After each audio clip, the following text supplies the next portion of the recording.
So we are back here with another movie review, and today's review is the 2018 film Black Panther.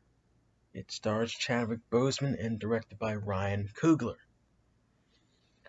So the film opens up in 1992 in Oakland, California. The Black Panther and King of Wakanda at that time is King T'Chaka. He comes to Oakland, California to confront his brother N'Jobu. He has been informed by a spy named Zuri that N'Jobu has been plotting, along with Leslie's Claw, to steal vibranium and spread that vibranium throughout the world. T'Chaka wants N'Jobu to come home and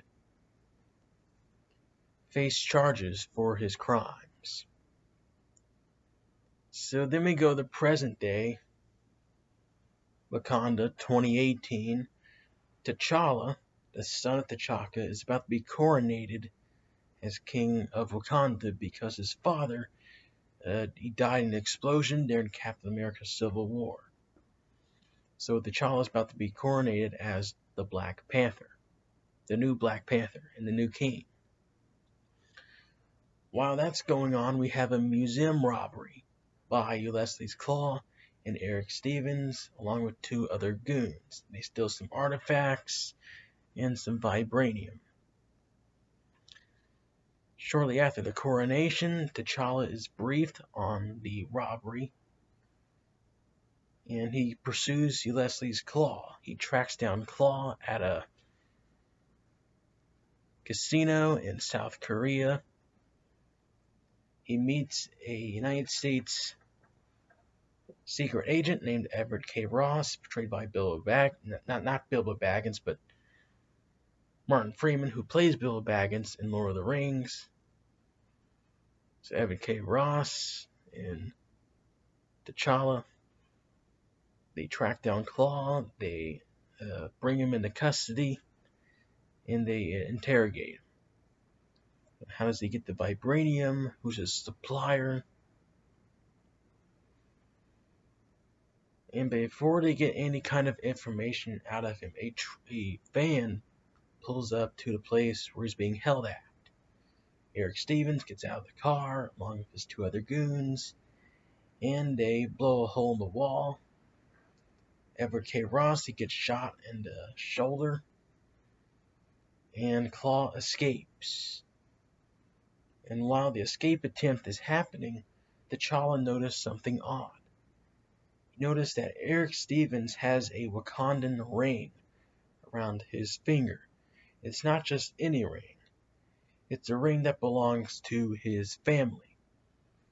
This ring belonged to T'Challa's uncle, N'Jobu. And he's kind of shocked of how Eric Stevens has this ring, because nobody else is supposed to have those rings unless you're a descendant of T'Chaka. So Eric Stevens, Claw, they get away. T'Challa goes back to Wakanda, and he visits his friend Zuri. And he's asking questions about what happened to N'Jobu. Legend says he disappeared, but he's begging Zuri to know the truth. So we go back to the opening scene. Turns out N'Jobu didn't quite disappear. Right after T'Chaka asked N'Jobu to surrender himself, he pulled out his pistol and tried to shoot the spy Zuri, a younger Zuri. T'Chaka jumped in front of Zuri, saved him, and killed his brother N'Jobu by self-defense of third person. And him and Zuri, they went back to Wakanda, and they never spoke that instant again. I don't know where they put the body at. Well, they left the body there. And N'Jobu, he had a kid named N'Jotka, who later became Eric Stevens, also known as the Killmonger. So he goes into the hotel, he finds his father dead, and he pursues his father's quest of getting vibranium and getting revenge on the Wakandans. So we finally learn the truth that T'Challa's father wasn't all that noble as he seems. We go back to Eric Stevens. He's at an airport with Claw. Everything is going along smoothly until Eric Stevens pulls out his gun. He kills his co-conspirators and Claw. He takes Claw to Wakanda. He brings his corpse. He shows his corpse to some of the settlers, and the settlers they alert T'Challa and the rest of the kingdom of Wakanda. The kingdom of Wakanda want to know who he is. He says he's N'Jotka. He's the son of Prince N'Jobu, and he is challenging T'Challa for the throne. T'Challa's mother is pleading him not to accept the challenge, but T'Challa does. So T'Challa, N'Jotka, they enter a trial by combat, and N'Jotka defeats T'Challa by throwing T'Challa off a cliff. I think he kind of lost on purpose.